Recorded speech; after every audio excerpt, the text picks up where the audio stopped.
नमस्कार दोस्तों, स्वागत है आपका ओनली पीसीएस पर। आज देखिए डेट है आपकी 11 जून और आज हम देखेंगे डेटा फैक्ट रिपोर्ट में इंपॉर्टेंट आर्टिकल हैं। इससे संबंधित आपको एग्जाम्पल डेटा फैक्ट रिपोर्ट मिलने वाला है। तो 3 से 4 आर्टिकल है, बहुत इंपॉर्टेंट है, तो मिस मत करिए। चलिए, तो और सूचना है इससे पहले आपके लिए कि जो भी आंसर राइटिंग करना चाहते हैं, पेपर 5 की आंसर राइटिंग 5 और 6 की शुरू हो गई है। तो आप इसमें इसके लिए कॉन्टैक्ट कर सकते हैं। और पेपर 1 की चल रही है आंसर राइटिंग और साथ ही क्रैश कोर्स चल रहा है जिसमें कि आपको बहुत कुछ मिलने वाला है। तो सब कुछ इसमें क्रैश कोर्स में दिया जाता है। आंसर राइटिंग हर प्लेटफॉर्म पे, नोट्स सारे और आपका जो भी है गाइडेंस प्रोग्राम वो सारा मिलता है इसमें। ठीक है, तो इसके लिए इन नंबर पे कांटेक्ट कर सकते हैं 8527434727 पे। तो चलिए देखते हैं आज आर्टिकल है। पहला है मातृभाषा में शिक्षा की महत्ता पे है ये, तो इंपॉर्टेंट आर्टिकल है, आप इसको मिस मत करिए। आप इससे सीधे सीधे क्वेश्चन रहते हैं यूपी पीसीएस में, इसके दृष्टिकोण से क्या इंपॉर्टेंट है वो देख लेते हैं। मातृभाषा में शिक्षा का महत्व सीधा, तो महत्व मातृभाषा में शिक्षा से क्या होता है कि बच्चों की जो विश्लेषणात्मक और तर्कपूर्ण क्षमता का विकास होता है अगर मातृभाषा में शिक्षा दी जाती है तो अंडरस्टैंडिंग और ये आपकी बढ़ती है बच्चे की। और उदाहरण देख लीजिए इसमें, जैसे प्रारंभिक शिक्षा में मातृभाषा के उपयोग से बच्चों का शैक्षिक प्रदर्शन बेहतर होता है। इसका डेटा है, डेटा में पुष्टि के लिए आप ये डाल सकते हैं यूनेस्को के अनुसार। देखिए अभी कल किसी ने मैसेज किया था कि सोर्स बता दिया करिए कि आप जो सोर्स इसमें डाल रहे हैं वो सोर्स के लिए आपने बोला था, तो वो आपको मेंशन कर दिया गया है। और जो भी आपके सजेशंस रहते हैं उनको शामिल अवश्य किया जाएगा अगर वो शामिल करने के लायक होंगे, तो ये सजेशन आप दे सकते हैं इस तरीके से। तो देखिए डेटा का सोर्स भी मेंशन आपको लिए कर दिया जा रहा है कि यूनेस्को के अनुसार मातृभाषा में शिक्षा प्राप्त करने वाले बच्चों की सफलता दर जो है वो कितनी है, 40% से अधिक होती है ये। तो ये आप डेटा कहीं भी कोट कर सकते हैं। शैक्षिक विकास में क्या है इसका महत्व, मातृभाषा में शिक्षा से शैक्षिक विकास और समग्र समझ में वृद्धि होती है। डेटा है इसका कि कुछ अध्ययन है वो बताते हैं, पर्टिकुलर रिपोर्ट नहीं है, कुछ अध्ययन है जो बताते हैं कि मातृभाषा में शिक्षा प्राप्त करने वाले छात्रों का जो IQ लेवल है वो 10 से 15% अधिक होता है बाकी की अपेक्षा, जैसे मातृभाषा में जो शिक्षा जिन्हें नहीं मिल रही है उनसे अपेक्षा। तो इसका महत्व ये समझ लीजिए। संस्कृति और पहचान, तो इसका महत्व क्या है कि मातृभाषा में शिक्षा से सांस्कृतिक पहचान और आत्मसम्मान में वृद्धि होती है। तो उदाहरण देख लीजिए, बच्चों में अपनी संस्कृति और परंपराओं के प्रति जो गर्व का भाव विकसित होता है इससे। ठीक है, तो ये आप कहीं भी लिखिए, बहुत अच्छे पॉइंट है। भाषाई विविधता, इसका महत्व क्या है कि मातृभाषा में शिक्षा से भाषाई विविधता और बहुभाषी कौशल का विकास होता है। डेटा में आप डाल सकते हैं बहुभाषी बच्चों की भाषा सीखने की क्षमता एकल भाषी बच्चों की तुलना में अधिक होती है। और समावेशी शिक्षा, इसका महत्व पॉइंट है, इनका महत्व है कि मातृभाषा में शिक्षा से समावेशी शिक्षा का मार्ग प्रशस्त होता है। उदाहरण देखिए, विभिन्न भाषाओं के बच्चों को समान अवसर मिलते हैं और वे आसानी से सीख सकते हैं। शिक्षक छात्र संवाद, इसका महत्व देख लीजिए, मातृभाषा में शिक्षा से शिक्षक और संवाद में सुधार होता है।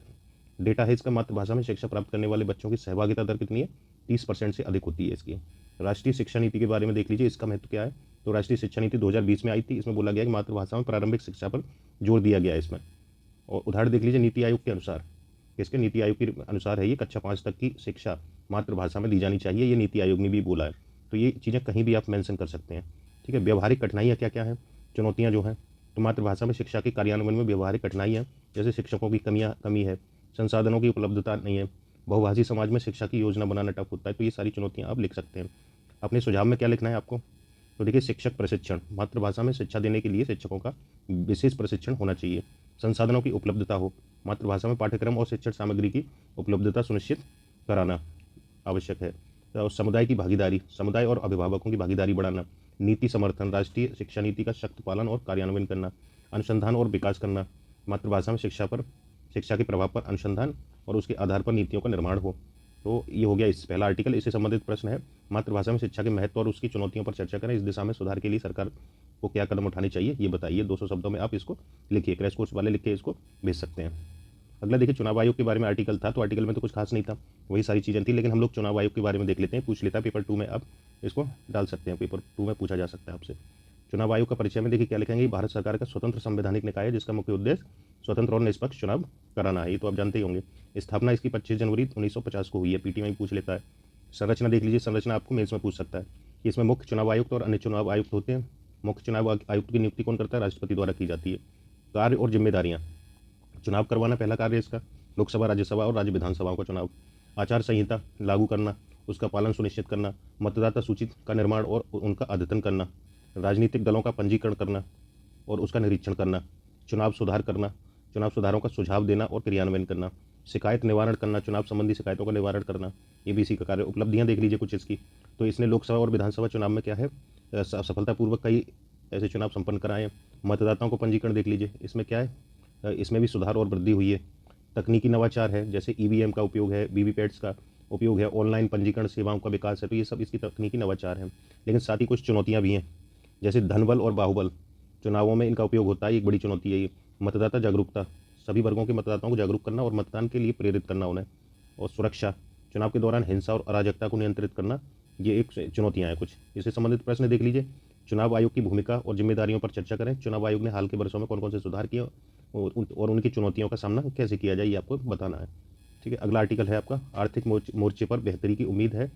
तो ये इसमें यूपीपीसीएस में इसके दृष्टिकोण से जो इंपॉर्टेंट है वो देख लेते हैं। आर्थिक वृद्धि, जैसे भारतीय अर्थव्यवस्था में वृद्धि दर में सुधार की उम्मीद है। डेटा बताता है कि 2023-24 में जीडीपी वृद्धि दर 7.5% रहने की संभावना है। स्रोत है आपका आरबीआई के अनुसार है ये। बजट के प्रावधान देख लीजिए, प्रयास क्या है।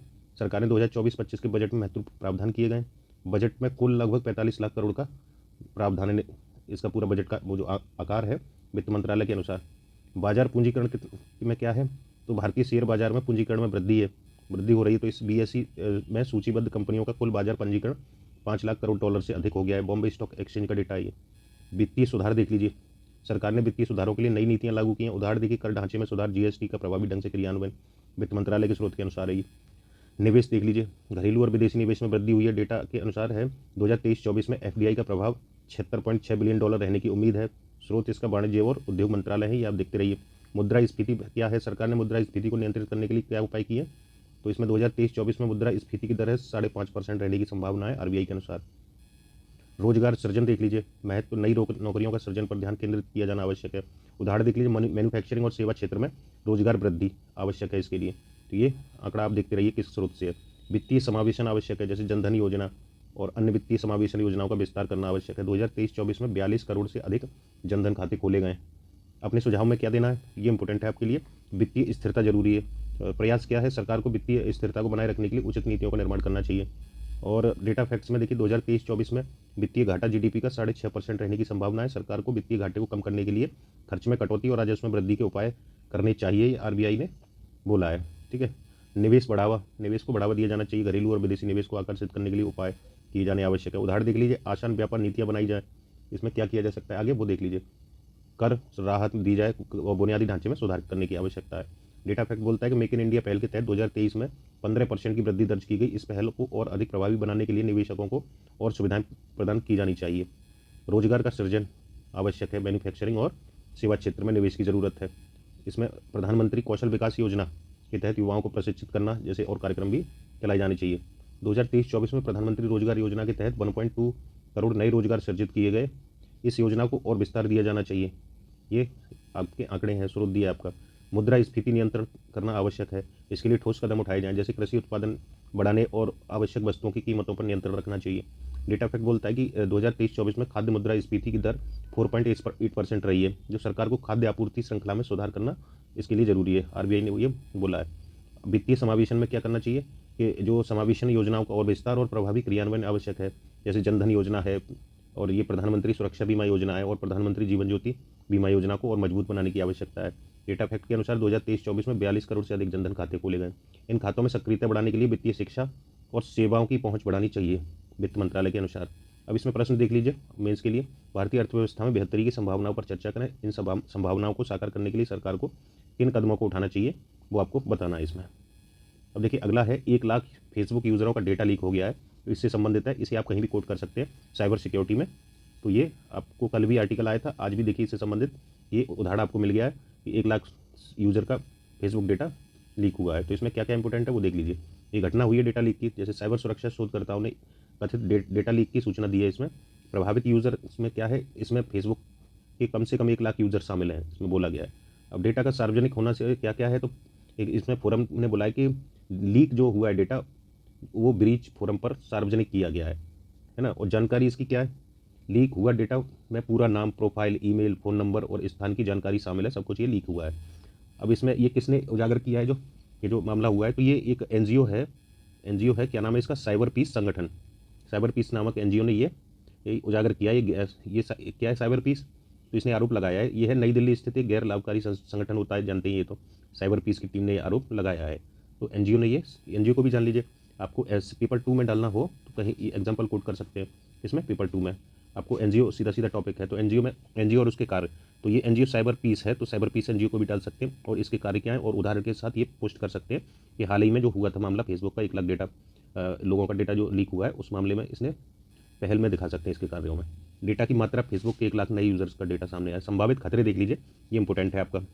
फिशिंग हमले हुए। फिशिंग हमले में क्या है, व्यक्तिगत जानकारियों के उजागर होने से प्रभावित लोगों के खिलाफ फिशिंग हमले और अन्य दुर्भावनापूर्ण गतिविधियां हो सकती हैं। सुरक्षा जोखिम में डेटा लीक से व्यक्तिगत और वित्तीय सुरक्षा को खतरा हो सकता है। फेसबुक की प्रतिक्रिया क्या आई है इस पर, टिप्पणी में क्या है, फेसबुक ने अब तक साइबर पीस के दावों पर कोई टिप्पणी नहीं की है। जो एनजीओ है साइबर पीस, इसने जो आरोप लगाया उस पर कोई टिप्पणी अभी तक फेसबुक ने नहीं दी है। उल्लेखनीय तथ्य में देखिए, देश में साइबर अपराध की घटनाओं में बढ़ोतरी हो रही है।